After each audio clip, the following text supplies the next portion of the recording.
अच्छा, आज का जो हमारा जो टॉपिक है ये एब्सोल्यूट पोटेंशियल है। एब्सोल्यूट पोटेंशियल एनर्जी के बारे में हम बात करेंगे। मैंने सबसे पहले इसकी यहाँ पर डेफिनेशन लिखी है कि आप किसी भी बॉडी के ऊपर, मिसाल के तौर पे इस पॉइंट के ऊपर एक पॉइंट ऑफ बॉडी है with respect to centre of earth, क्योंकि यहाँ से हमारी ग्रेविटी जो चल रही होती है, ज़मीन जो अट्रैक्ट कर रही होती है बॉडीज़ को, कि बॉडी को सरफेस पर रखी है, कोई भी एक पॉइंट रखा हुआ है, हम उस पर इतना वर्क डन करें कि वो वर्क डन के ज़रिए ज़मीन की फील्ड से बाहर हम उसको ले जाएं। तो ज़मीन की फील्ड से अगर हम बाहर लेकर जाएंगे तो फिर हमारे पास वो potential energy as a absolute potential होगी। और वही हम अज्यूम करते हैं कि ज़मीन के सरफेस के ऊपर तसव्वुर करते हैं कि हमारी जो पोटेंशियल एनर्जी वो ज़ीरो है। हकीकत में होती नहीं है ज़ीरो, लेकिन हम उसका तसव्वुर करते हैं और उसको भी हम लोग एब्सोल्यूट पोटेंशियल कहते हैं।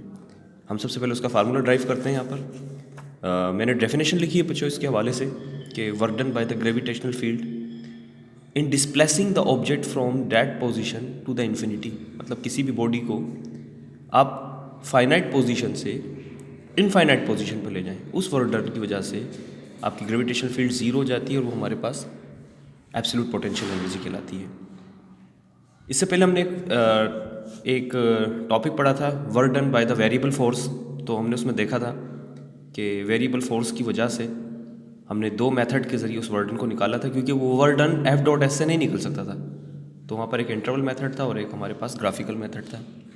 तो इंटरवल मेथड के लिए हमने क्या किया था कि उस पाथ को छोटे छोटे हिस्सों में डिवाइड कर लिया था। तो आज हम वही करेंगे। यहाँ पर फैक्ट वेरिएबल द इंटरवल के हवाले से हम लोग एब्सोल्यूट पोटेंशियल के लिए डिवाइड करेंगे अपने पाथ को स्मॉल पार्ट्स में, जैसे कि हमने with respect to centre R1, R2, R3 so on second last and last Rn to the infinity. इसके लिए हम लोग एवरेज फोर्स निकालेंगे। मिसाल के तौर पर हम लोग इनके दरमियान में इतना छोटा पाथ रखेंगे कि चेंज जो है वो हमारा वो तकरीबन बराबर हो।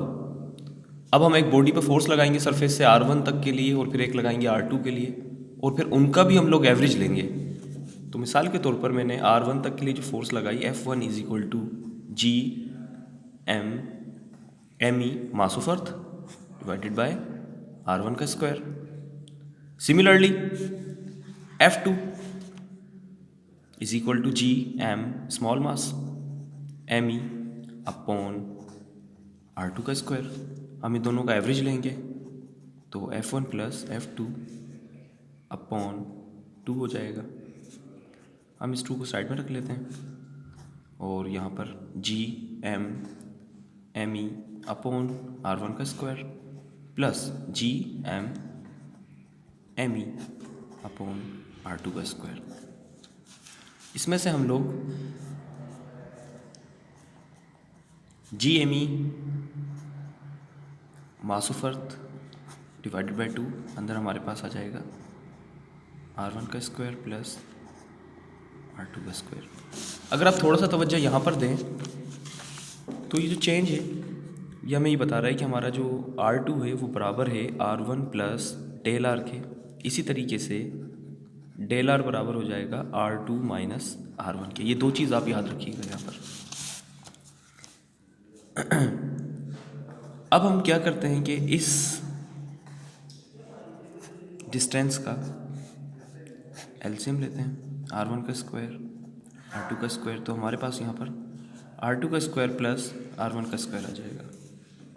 R2 की जगह हम लोग, मैं यहाँ रेफरेंस दे देता हूँ, R2 बराबर हमारे पास R1 प्लस डेल आर के है।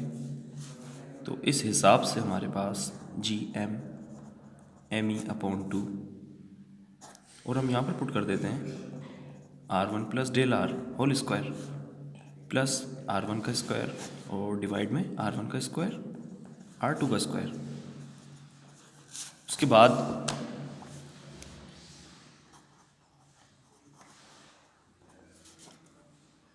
हम according to the a plus B whole square हम खोलते हैं तो R1 का square plus 2R1 del R plus del R का square plus R1 square divided by R1 का स्क्वायर R2 का स्क्वायर। अब यहाँ पर डेल आर स्क्वायर जो है अगर आप देख रहे हो तो being a small is neglected हम इसको नज़रअंदाज कर देते हैं। तो हमारे पास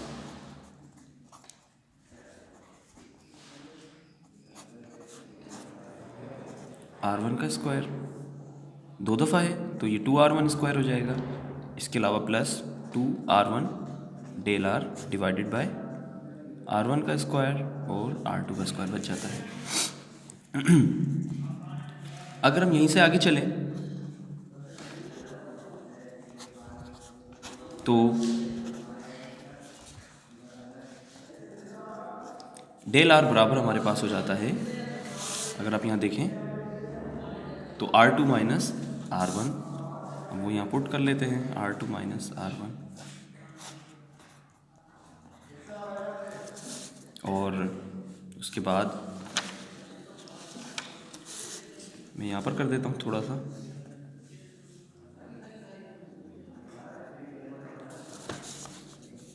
ये हमारे पास हो जाता है 2R1 का square plus 2R1 R2 minus 2R1 का स्क्वायर, और नीचे R1 का स्क्वायर R2 का स्क्वायर, ये प्लस माइनस में कैंसिल हो जाएगा। उसके बाद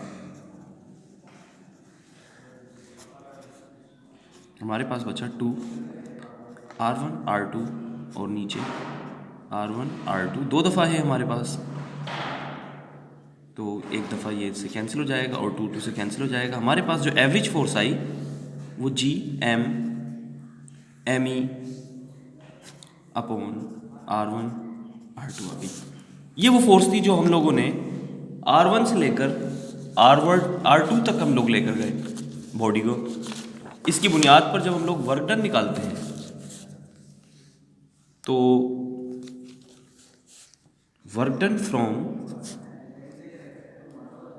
R1 टू R2 बराबर होगा F डॉट डेल R के। ये हमारे पास जो वर्क डन निकला था वो हमारे पास निकला था GM ME upon R1 R2, और यहाँ पर हम डेल R की जगह लिखते हैं R2 माइनस R1। आगे चलते हैं,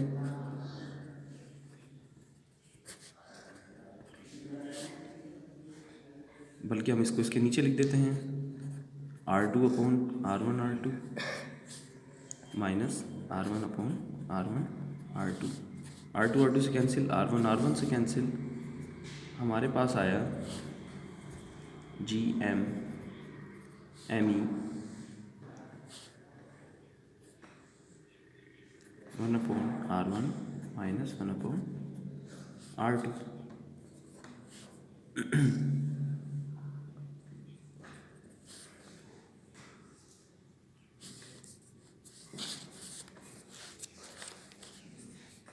सिमिलरली हम इसको इस तरह भी लिख सकते हैं कि GM ME R1 R2 divided by R2 minus R1, इस तरह करके भी लिखा जा सकता है।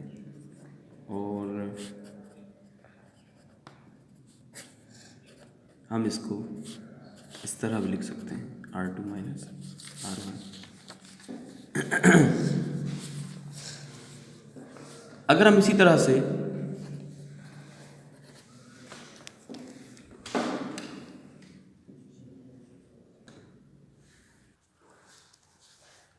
हम इसका डिनोमिनेटर इसके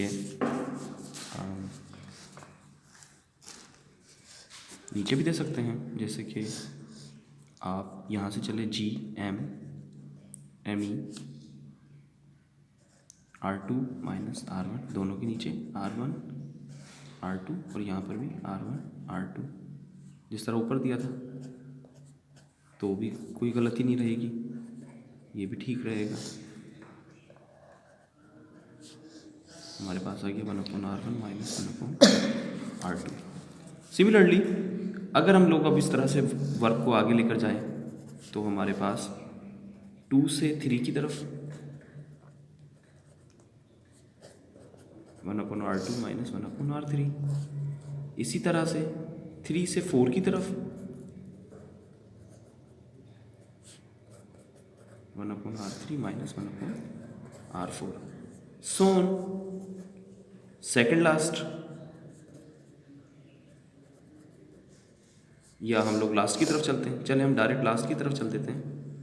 तो वो होगा R1 माइनस n और यहाँ पर Rn। अब हम टोटल वर्क डन निकाल लेते हैं इसकी बुनियाद पर। टोटल वर्क डन,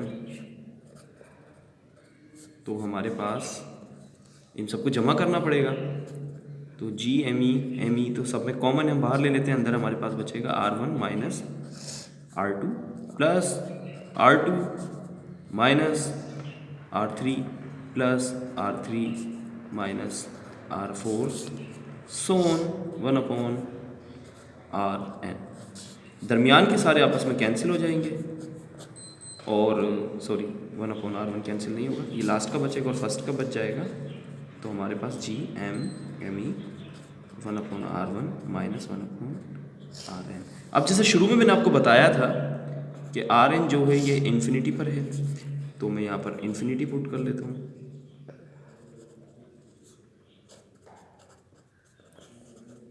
और 1/इन्फिनिटी बराबर होता है 0 के। तो हमारे पास सिर्फ क्या बचता है? R1।